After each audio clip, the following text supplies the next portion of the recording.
A billion viewers around the world froze in front of their screens. Millions across Africa waited for a moment that would enter history forever. In the ring in Kinshasa, in the middle of a humid and suffocating tropical night, two titans of the era clashed. The fight had already been named the Rumble in the Jungle. George Foreman, the Silent Destroyer, a man-Moloch, who by 25 had never lost. His fists broke men in half. His knockout streak was more terrifying than any legend. He annihilated Joe Frazier, the champion who once dethroned Muhammad Ali, in just 2 rounds. Then he crushed Ken Norton with the same ease. Ali, on the other hand, was considered an aging showman. At 32, he had endured exile from boxing for refusing the Vietnam War, lost the best years of his career, and now returned slower than before. Bookmakers gave 3-to-1 odds against him. The fight in Kinshasa was made possible by Joseph Mobutu, the dictator of Zaire, who poured millions into staging the spectacle to glorify his country. On the streets, crowds chanted, "Ali Boma, yeah! Ali will kill him!" From the very beginning, it was clear this was not just a fight. It was a chess match played at the limits of human endurance. Ali did the unthinkable. Instead of dancing around the ring as usual,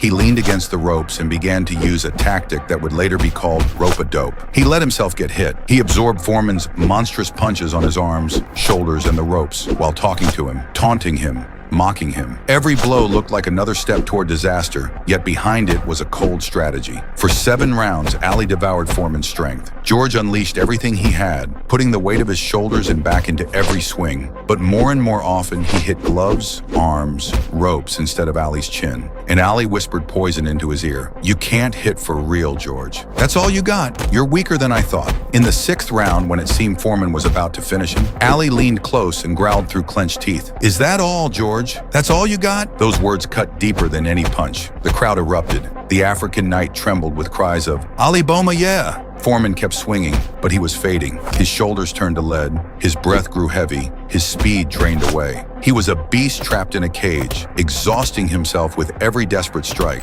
Then came the 8th round. Suddenly, Ali sprang to life. He broke free from the ropes, moving as if all those previous beatings had never happened. His punches were sharp, fast, and deadly. Foreman staggered from a right, then another. The final combination: right cross, left jab, right hook, and the giant collapsed on his back. The stadium exploded. Time froze. Africa rejoiced. The seconds dragged like eternity. Foreman tried to rise, but his legs would not obey. The referee counted him out. Ali jumped, screamed, raised his arms to the sky. He reclaimed his title and proved to the entire world he was far from finished.